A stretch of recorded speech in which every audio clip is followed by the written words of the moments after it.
Olá, nerds, geeks e afins. Estamos todos aqui coachando e saltando, uau, para o 8º episódio, também conhecido como o penúltimo, da primeira temporada da série Mulher Hulk, exibido na Disney Plus.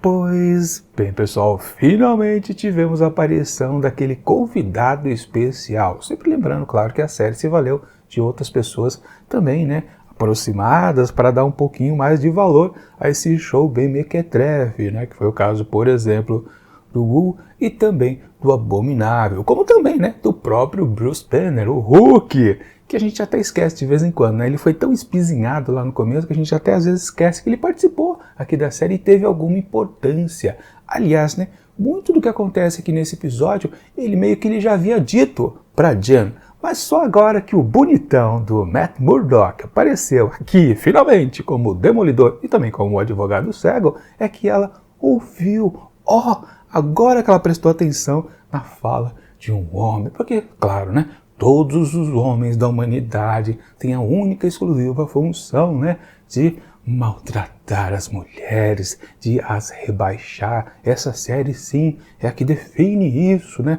deixa evidente para todas as mulheres que não perceberam isso ainda. Que bosta de discurso, né? Enfim, o que vale, né? Finalmente, então, Demolidor deu as caras aqui depois de... Quando foi? Foi 2 episódios atrás que apareceu lá a máscara dele, lá no ateliê do costureiro, né? De roupas de super-herói. E foram enrolando, né? Esqueceram, fingiram, né? Que não tinham dado o easter egg, né? Fingiram não, né? Fizeram de propósito. Na verdade, no episódio seguinte, né? Aquela história lá do casamento já ficou bem claro. Não, vamos dar uma enrolada aqui porque é uma coisa assim inesperada. Casamento é assim mesmo, na vida real, né? Vamos enrolar, né? De fato, né? Eles aproveitaram o grande mote de existir o herói, que a gente, claro, ficou mais conhecendo através da série da Netflix, né? E aquele desejo dele aparecer por aqui seria muito bem-vindo por parte de todos os fãs. Quer dizer, de todos não, né? Porque a gente sabe muito bem, né? O fã consciente, que o Matt Murdock agora, na verdade não é só o Demolidor, né? O próprio Matt Murdock, ele será alterado aqui quando ele está agora colocado dentro do MCU, dentro da Disney Plus. Aquele Demolidor, aquele Matt Murdock que a gente viu na Netflix, não existirá mais. Aliás, na primeira aparição dele aqui no episódio, você já percebe que ele está totalmente diferente, sorridente, né? Acho que quase todo mundo comentou no YouTube que apenas nesse episódio de pouco mais de meia hora, onde ele não está completamente o tempo todo presente, ele riu muito mais do que em 3 temporadas ou 30 episódios lá das temporadas de Demolidor na Netflix, porque ele era um cara sisudo, ele ria raramente, eu realmente não consigo lembrar o momento quando ele colocou o sorriso para fora. Deve ter sido, sim, 1 ou 2 vezes, no máximo. Ele não era um personagem pra cima, né? Sempre foi um personagem mais deprê, como todos os personagens lá daquele universo ali da Disney dentro da Netflix. Mas aqui dentro da Disney Plus vai ser tudo uma maravilha. Ele se apresenta então completamente sorridente. Mas antes de falar dele, né, vamos falar do outro personagem que apareceu aqui, né? O caso de defesa exatamente da Jen, né, que é o Homem-Sapo. Caramba, que coisa ridícula.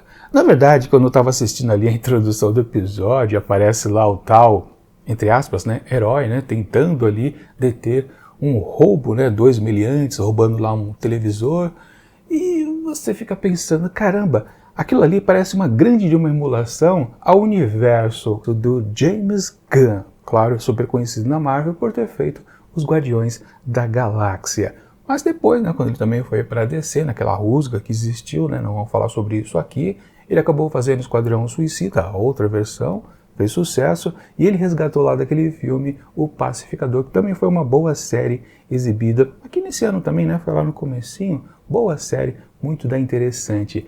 E, especificamente, né, não, quer dizer, o filme também era, né, o Esquadrão Suicida, ele tinha essa pegada de personagens completamente idiotizados. E quando eu vi então a aparição aqui do Homem-Sapo, me remeteu imediatamente a um personagem possível, a um vilão possível, embora que seja um herói, entre aspas, né? que pudesse participar do Esquadrão Suicida, ser ali um parceiro, por que não, do Pacificador. Não ficaria muito diferente não. O que eu quero dizer, né? A série aqui meio que tenta emular então esta pegada de James Gunn, mas não consegue, por claro, pura incompetência. Os roteiristas, ou as roteiristas aqui dessa série, realmente, elas não têm o tino da comédia, que o James Gunn tem bastante. Mas claro, a gente também precisa ser também realista, a gente precisa enxergar as coisas sem aquele fanboyismo, por exemplo, né? O James Gunn, ele tem o direito, digamos assim, de fazer os seus exageros do mesmo jeito que Quentin Tarantino também tem naqueles diálogos amalucados que ele coloca em seus filmes. São dois autores. Os dois possuem um estilo muito claro e quando você assiste aos seus produtos, você meio que entra naquela, ou você ama ou você odeia, porque eles sempre terão esta mesma batida. Qualquer um que tenta emular o que os dois fazem, James Gunn e Quentin Tarantino, não consegue. Fica evidente que há uma certa forçação de barra. Eles não têm o cacife para fazer esse tipo de cena, tanto com diálogos mirabolantes, né? Aquela coisa do estamos chegando em que lugar, né, com esse papo? Ou então a situação ridícula de personagens com superpoderes, né?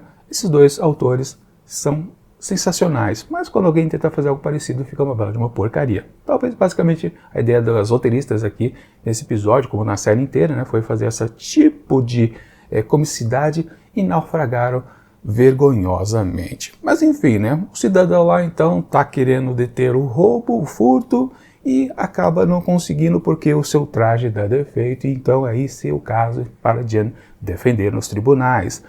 Quer se ir contra o seu alfaiate, né? Porque justamente o traje ali do Homem-Sapo foi feito também lá por aquele sujeito, que eu não lembro o nome. Na verdade eu até lembro agora, porque eu fiquei vendo o nome dele, mas durante a série a gente não fica com ele na cabeça, né? Depois que a gente lê, que a gente, o cara se chama tal. Nem vou dizer o nome dele. É bela porcaria também esse personagem, né? Enfim. Costureiro bom de super-herói é a Edna Mode de Os Incríveis. Bom, o que importa é que então, o Homem-Sapo está querendo processar então o alfaiate aqui porque fez um traje com defeito. Bom, e quem defende então o alfaiate é o Matt Murdock na sua entrada triunfal ali no tribunal. E aí voltando ao que eu estava dizendo, né, fazendo já piadinha logo de cara. E tem um barulho danado aqui fora, alguém encerrando alguma coisa, vocês devem estar ouvindo, mas fazer o quê, né? Vai por aí mesmo. Então temos aquela situação interessante ali. É interessante, de fato, é interessante. Não é uma palavra colocada aqui tentando forçar a barra, não. A situação do tribunal ali, o embate entre promotoria e defesa, está muito boa, porque pela primeira vez aqui na série, a questão ali da sala do tribunal, das questões jurídicas, foi implementada, porque antes era uma coisa besta, né?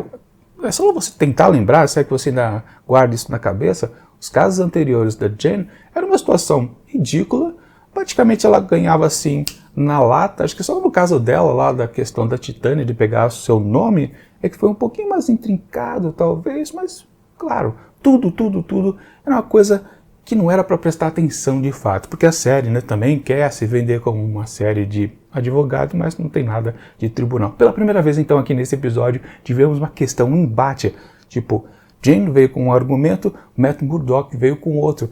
Sabe, essa briga é a melhor coisa que tem em séries de advocacia.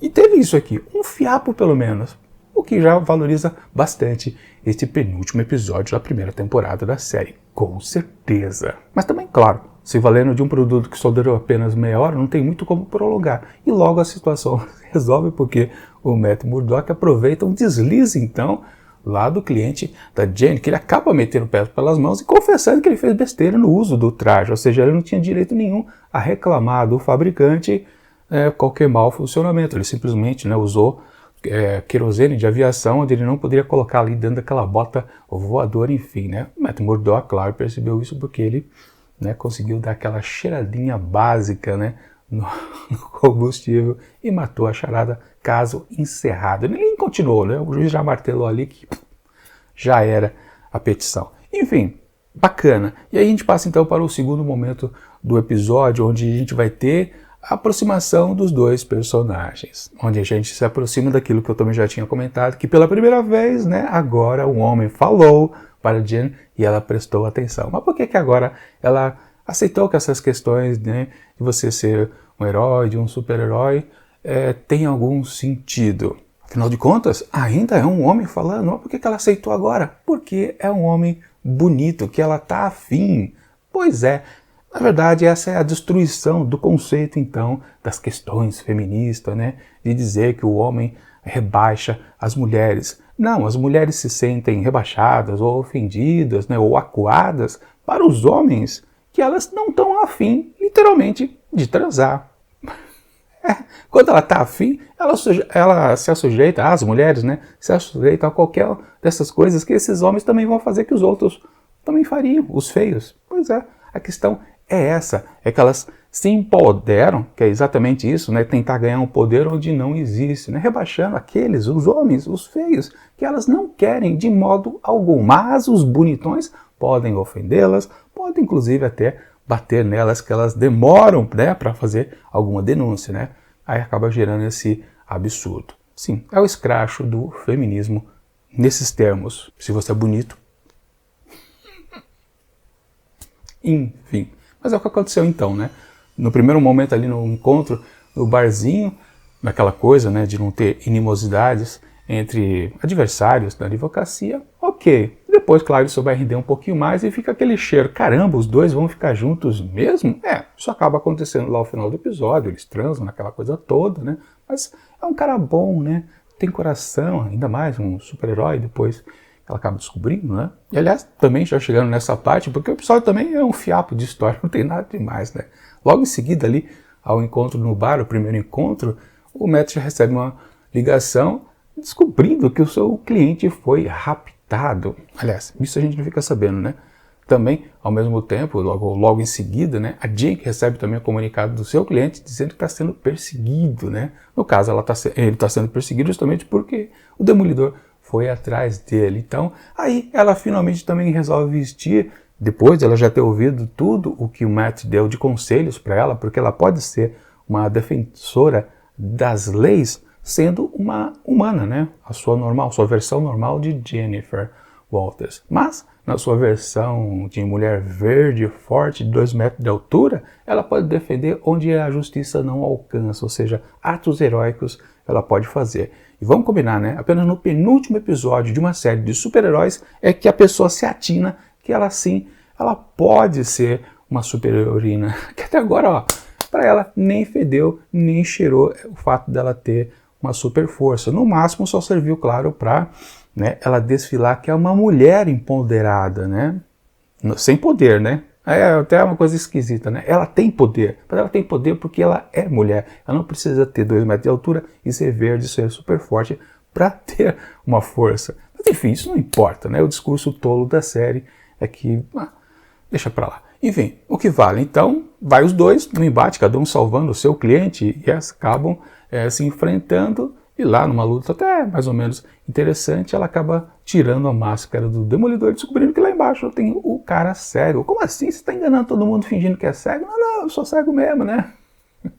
Ok, bacana. E aí também rapidamente, porque não tem mais muito tempo no episódio, as coisas já são explicadas, o mal entendido é desfeito, e sim, eles precisam então salvar lá o tal do alfaiate que foi raptado pelo Homem-Sapo. Um vilão que tem um monte de capangas, tem uma cena interessante que emula também, né? A série também, ela não tenta fazer nada inventivo. A famosa cena de brigas do Demolidor em corredores. Isso era um clássico lá da primeira temporada, depois nas outras temporadas foi emulado de alguma forma semelhante, mas aqui foi apenas reproduzida para a gente, claro, se sentir em casa. Mas a sensação é estragada porque literalmente aí a Jean aparece derrubando o teto, esmagando os caras ali embaixo, né?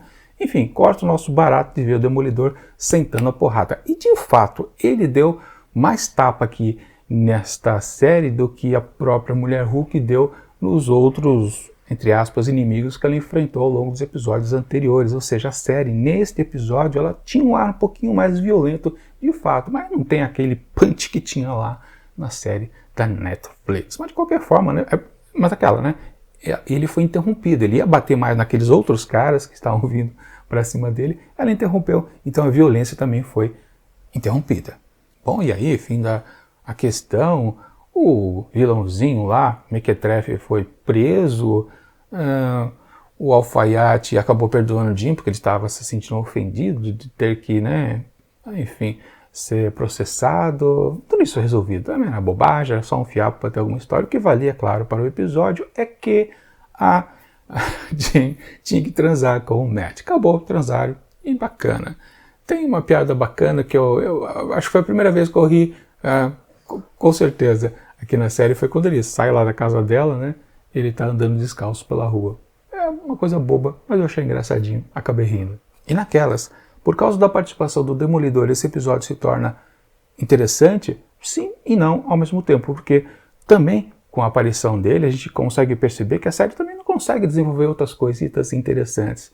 Talvez naquela coisa que a gente sempre estava colocado, né? Se o que ele disse, o Matt disse para Jane aqui nesse episódio, já tivesse sido ouvido por ela lá no primeiro, quando o seu primo, Bruce Banner, disse, já vendeu toda a fita do que é ser um super-herói, ela já tivesse ouvido, nós tivéssemos, então, a partir do segundo episódio, uma série sensacional, onde ela atuaria como uma super-heroína fazendo atos heróicos, o que ela não fez durante toda a sua série, o que tornou, então, tudo isso aqui uma bela de uma porcaria também.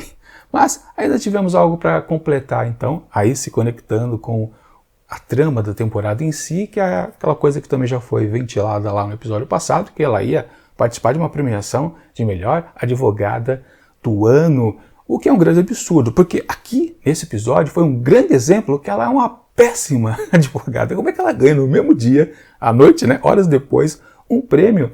Caramba, nenhum dos jurados acho que prestou atenção no que ela fez. Ela foi massacrada em argumentos por Matt Murdock lá no tribunal, na questão lá do traje defeituoso. Caramba, ela é uma péssima advogada. Se você retornar também aos casos anteriores, dá para perceber que não tem nada demais, para falar a verdade. Ela se vendeu o tempo todo como uma mulher forte, que não precisa, que nenhum homem diga como ela precisa trabalhar ou deve trabalhar, né? Porque é mansplaining, né? Enfim, mas ela é uma advogada bem meia boca, mas com certeza. Fazia parte da piada, né? Ela ser, inclusive lá na premiação, não ser apenas ela, mas várias outras mulheres, acho que tinha umas 7 mulheres, que subiram ao palco para receber o mesmo prêmio que ela, né? Ou seja, não é a advogada, são as advogadas melhores do ano, né? E acho que o texto não percebeu, querendo fazer uma piada, que estava esculachando com o próprio personagem, dizendo que ele é incompetente. Também na questão, né, do embate contra o Matt Murdock, porque precisava valorizar o personagem, o Demolidor ali em cena, esquecendo que eles estavam também rebaixando a própria criação. Uma coisa meio contraditória, não sei se eles perceberam, e vocês devem estar percebendo de novo que está um barulho lascado lá fora desta serra maledita. Mas enfim, indo direto então ao ponto aqui final do episódio, é que justamente quando ela está agradecendo ao prêmio, de repente, toda a cerimônia é interrompida, porque lá no telão aparece aquele grupo lá chamado Inteligência, que começa a jogar na cara a verdadeira Jennifer Walters, ou a verdadeira mulher Hulk, tanto faz, né? E expõe ela, né, naquela cena onde ela teve lá com o seu boy, aquele boy que era perfeito também, boy antes do Matt Murdock, né? E acabou vazando, eles transando, uma puta sacanagem. E lembro que eu falei, minha aposta, né, no final do episódio anterior, né, porque ele havia tirado uma foto dela desnuda, né, só as costas dela estavam desnudas, né. Hoje a gente descobriu nesse episódio que na verdade tinha uma filmagem deles transando, era pior ainda, né, porque ele tirou depois ainda uma foto, sei lá. Mas eu tinha comentado, será que ele vai fazer uma chantagem? Não, aquilo é uma ofensa pública ali, né, um desmerecimento a ela, um rebaixamento, né, enfim, aquelas questões também de machista, né. Não vamos esquecer que essa cena aqui é para compor de novo que os homens são escrotos. Afinal de contas, quem está fazendo tudo isso é um homem, né? Um homem que a seduziu e blá blá blá. Motivo não é exposto pela série. A série não está interessada em vender as questões do super-heroísmo para a gente, né? Só nas questões, né, do homem. Enfim. O que vale, então, ela fica possessa, né? Ela fica completamente descontrolada. Acho que é a primeira vez que ela fica com raiva mesmo do mundo. Ela destrói lá o painel, ela identifica que um dos caras ali presentes na própria festa era o da Inteligência, eles estão mascarados, também uma situação meio forçada, de barra, né? O cara sai correndo, parece que existiam outros também, né? Sai correndo lá do prédio, todo mundo já se evadiu do salão, ela atravessa uma parede, pega o cara pelo gurgumilho, assim, levantando ele aos ares, e aí que aparece então o Controle de Danos. Sim, aquela equipe que a gente, claro, é super conhecida já nos quadrinhos, mas foi conhecida aqui no MCU através da série da Miss Marvel. Pois é, eles aparecem ali apontando suas armas para ela e ela vira para nós, espectadores, e faz aquela cara de fiz besteira. E aí o episódio acaba num grande gancho. O que acontecerá no episódio final? Quem se importa? O que vale é que é o episódio final. E, cara, isso vai ser a melhor parte dessa série, o episódio final, né? Mas provavelmente vai ter uma segunda temporada dessa bela porcaria, com certeza, né? Mas, de fato, ó, quem se importa? O que está acontecendo aí? Quem foi que chamou para início de conversa o Controle de Danos? Foi a própria inteligência que chamou? Não dá para entender como eles apareceram tão rápido, né? E agora fica a questão. Mas peraí, então, tudo que vai acontecer no desfecho dessa temporada será ela tentando se esquivar da Controle de Danos, porque ela vai ser detida, vai ter... Matt Murdock talvez apareça de novo para defendê-la? Pode ser que sim, né? Talvez seja essa questão, porque no encerramento aqui desse episódio deu a entender que talvez ele não retornaria mais, né? Só quem sabe numa outra temporada. Enfim, uma série terrível. E não podemos nos enganar, a gente tem que levar em consideração aqui, peraí, o que aconteceu de fato aqui nesse episódio? Por exemplo, vamos esquecer que o personagem que apareceu aqui foi o Demolidor. Digamos que seja um super-herói X. E nos mesmos moldes, né, ela também acaba descobrindo sua identidade secreta, também dá um bom conselho para ela e ela muda a sua atitude. O episódio ficaria menor porque não é um demolidor? Esse é o ponto, né? Então não é porque é o demolidor que torna então esse produto aqui de uma alta qualidade. Não, o texto ainda continua fraco. E aliás, ele cai no problema que ele se contradiz, porque ela apenas aceita todo o conselho dele que ele diz a ela, o Matt Murdock diz a Jennifer, justamente porque ele é um homem bonito, que ela não tem nenhuma coisa contra. Muito pelo contrário, ela quer usar ele, sexualmente falando, inclusive, né? Por isso que ela aceita tudo que vem da boca dele. E também o episódio ele é contraditório em termos de ela ser premiada justamente no dia quando ela se mostrou mais incompetente possível. O que é muito bom também, né? Na verdade, são dois defeitos do roteiro que as próprias roteiristas não perceberam que estavam depondo contra o cliente. Exatamente isso. Né? O deslize que o cara fez lá, o Homem-Sapo, as roteiristas fizeram também em 2 pontos aqui para com sua própria série, o que é muito sensacional. Na verdade, eu gosto desse episódio por causa disso, não é por causa da aparição do Demolidor, eu gosto porque elas fizeram uma besteira enorme, passaram a rasteira nelas mesmas. Cara, que bonito, que bacana, sensacional. Por isso que eu acho esse episódio aqui interessante. De novo, não é uma maravilha, mas é bacana, é muito melhor do que só o primeiro episódio, né? Naquela brincadeira que eu já comentei com vocês, que eu não atribuí uma nota baixa, eu dei um 2,5, depois eu fui abaixando aos poucos, e os últimos episódios foi tudo zerado, ou as notas negativas, se assim você preferir, né? O que vale é que esse episódio aqui, sim, é melhorzinho, a gente pode então dizer que, caramba, não para de fazer barulho lá fora. É que eu não tô querendo gravar de novo tudo isso, né? Enfim, é um episódio um pouquinho melhor, mas não é também aquela maravilha. Esquece que aqui tá o Demolidor. Aliás, o Demolidor não existe mais. O Demolidor estão lá nas 3 temporadas da Netflix. Pelo menos ainda existem, não foram apagadas da história. Se você quiser ver o Demolidor, vai ver lá. Porque quando ele aparecer com sua própria série aqui dentro da Disney Plus, provavelmente no ano que vem, talvez no finalzinho de 2023, ele não será aquele Demolidor que a gente conhecia antes, será esse Demolidor aqui super gente boa, sorridente, né, expansivo, enfim. Para esse episódio aqui, que ele é só bom porque ele erra em ser o que devia ser, eu atribuo então 3 asteriscos, uma grande nota, uma nota sensacional para a Mulher Hulk. Eu nunca pensei que algum episódio teria tanto valor assim. Mas eu quero saber a opinião de vocês, se vocês concordam, principalmente com o que eu digo para que as roteiristas aqui fizeram besteira e depuseram contra a própria obra. Eu acho que foi, mas quero saber a opinião de vocês. É isso.